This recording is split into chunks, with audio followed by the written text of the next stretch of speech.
अस्सलाम वालेकुम dear friends, उम्मीद है आप सब खैरियत से होंगे। हमारा आज का जो टॉपिक है वो है difference between relevant facts and fact in issue.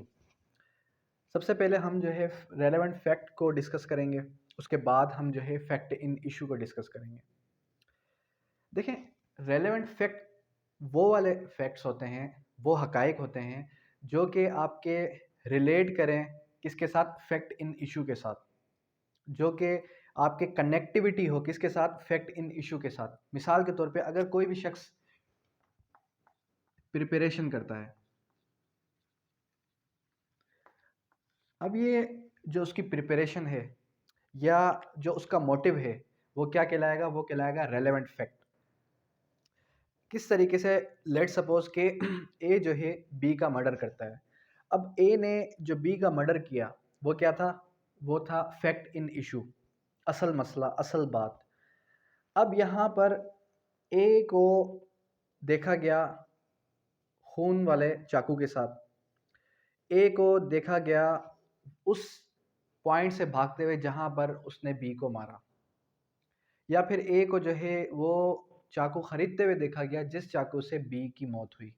ये सारे के सारे क्या हैं, रेलेवेंट फैक्ट्स।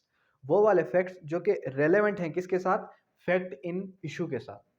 इसी तरीके से इसकी एक और जो है आप डेफिनेशन ड्रॉ कर सकते हैं, that relevant facts are those facts which have relationship with fact in issue. वो वाले फैक्ट्स जिनका रिलेशनशिप हो किसके साथ, फैक्ट इन इशू के साथ। अगर फैक्ट इन इशू के साथ कोई भी रिलेशन होगा तो फिर वो क्या कहलाएंगे, वो कहलाएंगे आपके रेलेवेंट फैक्ट्स। इसी तरीके से कभी कभार ऐसा होता है कि जो आपके रेलेवेंसी ऑफ फैक्ट का जो चैप्टर है, जो लॉन्गेस्ट चैप्टर है आपका कानून शहादत ऑर्डर का, आर्टिकल नंबर 18 से लेकर 69 तक, उसके अंदर कुछ ऐसे रेलेवेंट फैक्ट्स भी बताए गए हैं जो कि इररेलेवेंट हैं। अब उसके अंदर सारी की सारी कंडीशंस आपको बताई गई हैं कि कब आपका फैक्ट रेलेवेंट होगा और कब आपका फैक्ट रेलेवेंट नहीं होगा।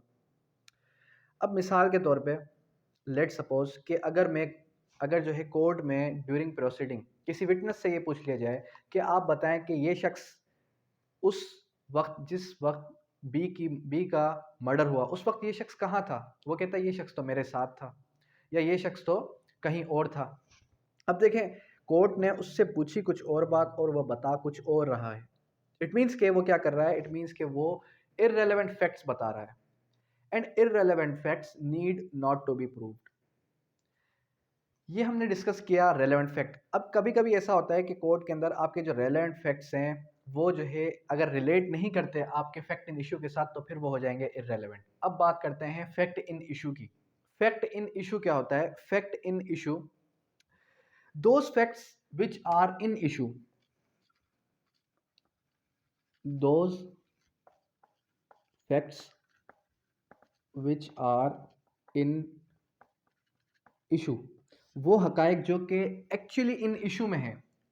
असल जो मसला है, जिस मसले की वजह से आपका ट्रायल चल रहा है, असल जो काज ऑफ एक्शन है, असल जो मुद्दा है, जो मर्डर हुआ है ए का, बी ने मर्डर किया या सी ने मर्डर किया, ये जो एक्चुअल बात है, फैक्ट इन इशू, वो फैक्ट्स जो कि इन इशू में है, इश्यूज हैं जो, अगर कुछ ऐसे फैक्ट्स हैं जो कि इशू में नहीं है तो फिर वो फैक्ट इन इशू नहीं कहलाएंगे। मिसाल के तौर पे अगर मैं जो है आपसे पूछता हूँ कि आप क्या कर रहे हैं, आप कहते हैं मैं इस वक्त अपना बिजनेस संभाल रहा हूँ।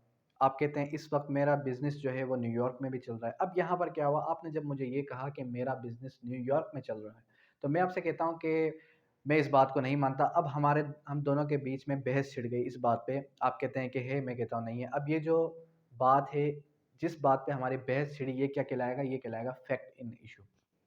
तो देखें, फैक्ट इन इशू होता क्या है, असल बात, असल मुद्दा जिस पर आपका मसला चल रहा है। तो होपफुली आपको समझ में आ चुका होगा दोनों का डिफरेंस कि फैक्ट इन इशू और रेलेवेंट फैक्ट्स में क्या डिफरेंस है। अगर यहाँ तक कोई भी क्वेश्चन है तो आप कर सकते हैं। Thank you, that's all.